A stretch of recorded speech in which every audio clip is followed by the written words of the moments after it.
Well, it was day 4.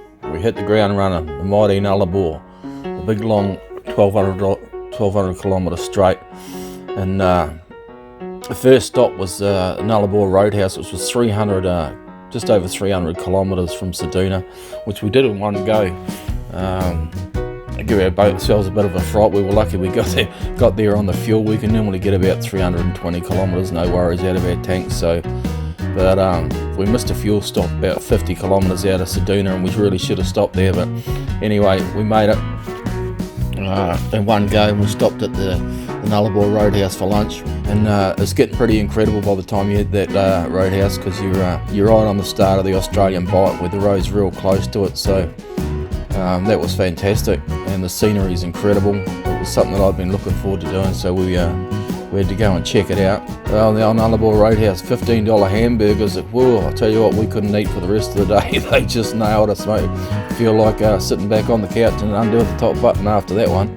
But that was great.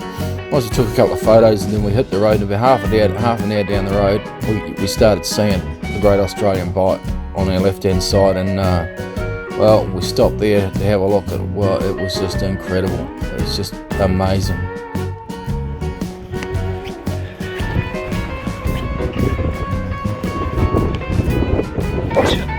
Just joking.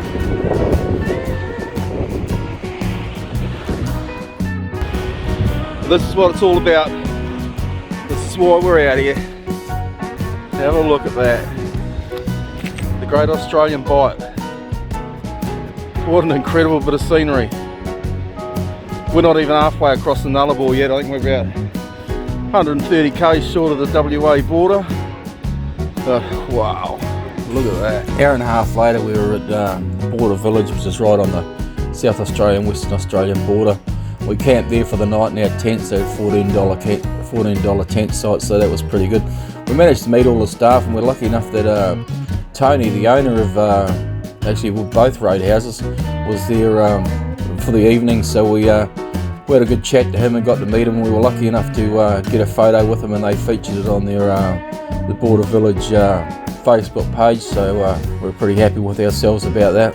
But yeah, great staff, friendly people, cheap tent sites. We've got cabins and everything there, but it was another frosty night for us though, freezing cold and frosty in the tents, but we still had a pretty good time. We met a lady, Colette, that's running the Woman Riders World Relay while we were there, and which is pretty famous and going all around the world, and she gave me a sticker for the front of me fairing, so it was pretty good. It was good to meet them. They were pretty hard case people, riding around the world.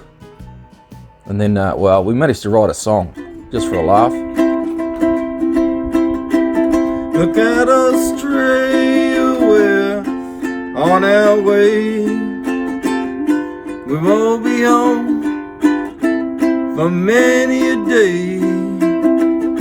Across the deserts and the highways too. I hope we don't hit a kangaroo. Riding Australia motorbike. We're stopping at any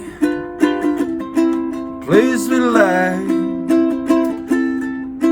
Across the Nullarbor and West Coast too. Head up north, see what Darwin can do. Look at Australia, we're on our way. We won't be home for many a day. Riding the highways and the deserts too. So move on, hit a kangaroo.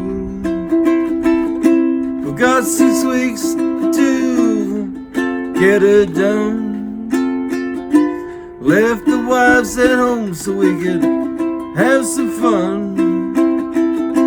Over to Cairns and Brisbane too. Dodging roadkill and camel poo. Look out Australia, we're on our way. We'll be home for many a day.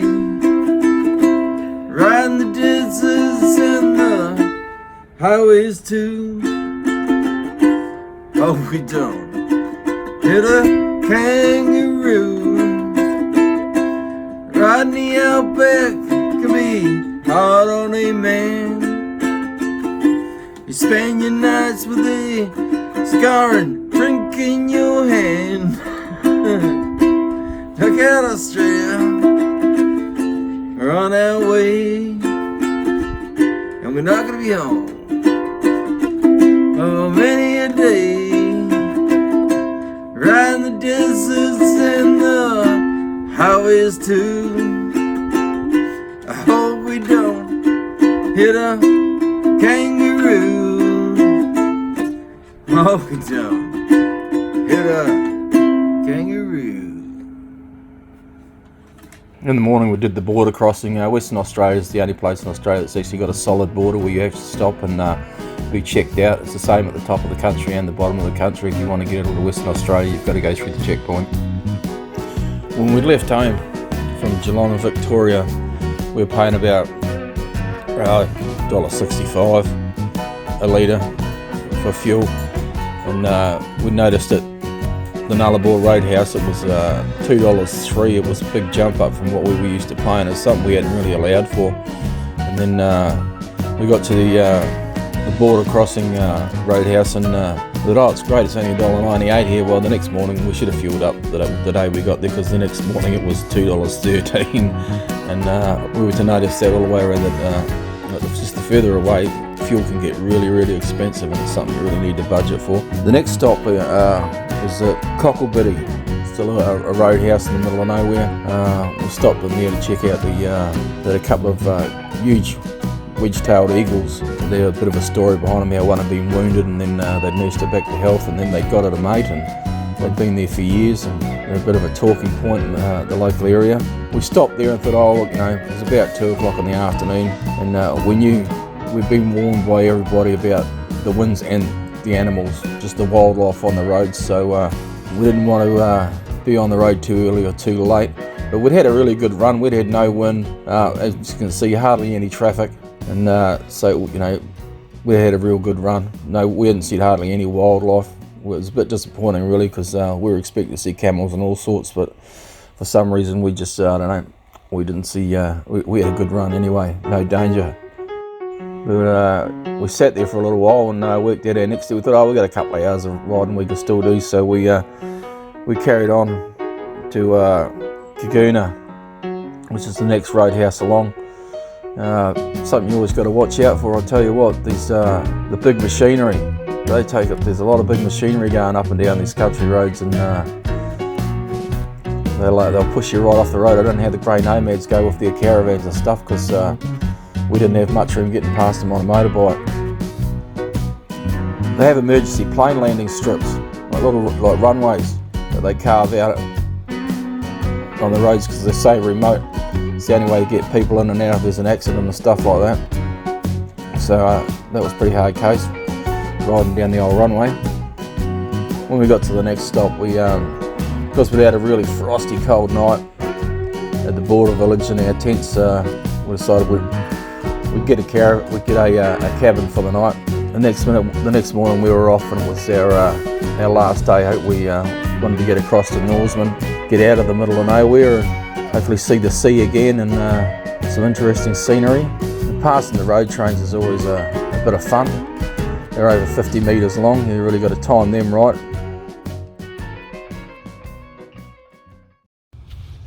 Hey Marty, how you going? How you going, Marty? We heard you didn't have a very good day yesterday, so we wanted to send you a video and let you know we're thinking about you, mate. We love you. We're thinking about you every day. You just hang in there, mate. How good's the Road King going, man? Oh, mate, fucking best bike I've ever fucking owned. It's going awesome. Feel pretty privileged to be riding it. It's not giving me an ounce of trouble. Fucking starts every morning. And I've been sitting back, turning on that cruise control and just enjoying the ride. It's like he's riding in an armchair. Hits the cruise control and off he goes. Mind you, the last 1,100 kilometres has basically been a straight road, the Nullarbor. We've got about 90 k's to go to we're at Norseman, and that's probably we'll be able to send this. We'll have some reception, but that's the Nullarbor done and dusted. 2.5 days to do 1,200 kilometres of just straight road. Had an awesome run though. Hardly seen any kangaroos or anything, so I know the riding gods have been looking after us, because everyone's saying watch out for the wildlife, and we haven't seen hardly any. It's been great. Yeah. So we've had a good run. We've seen a couple last night and then got off the road, camped in for the night. That's about all we've seen. I mean, hang in there. We've got lots more videos and stupid songs. Did you see my stupid song? I hope you got a giggle out of that.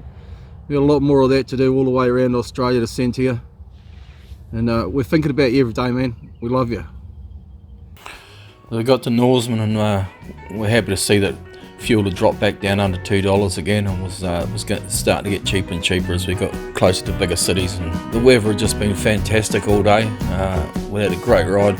We were happy to be off the Nullarbor, so we hung a left and started heading down towards Esperance.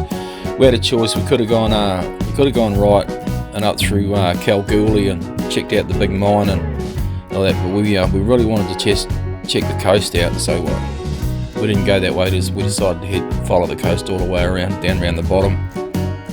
We got to Esperance, and we stayed in our tents.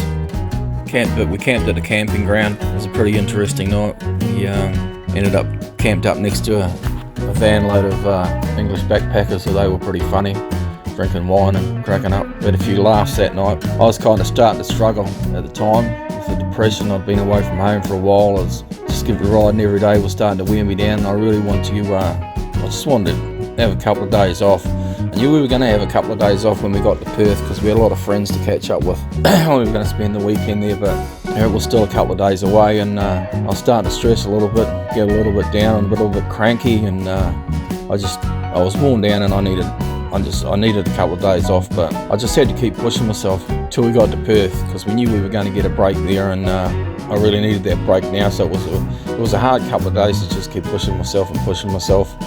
That last day on the Nullarbor and around Esperance, but like I said, it was the reason I was out there, and I had to push myself. And tune in next time for our wild weekend in Perth, and don't forget to subscribe and help us out and help us get known around the place. We'll see you on the next episode.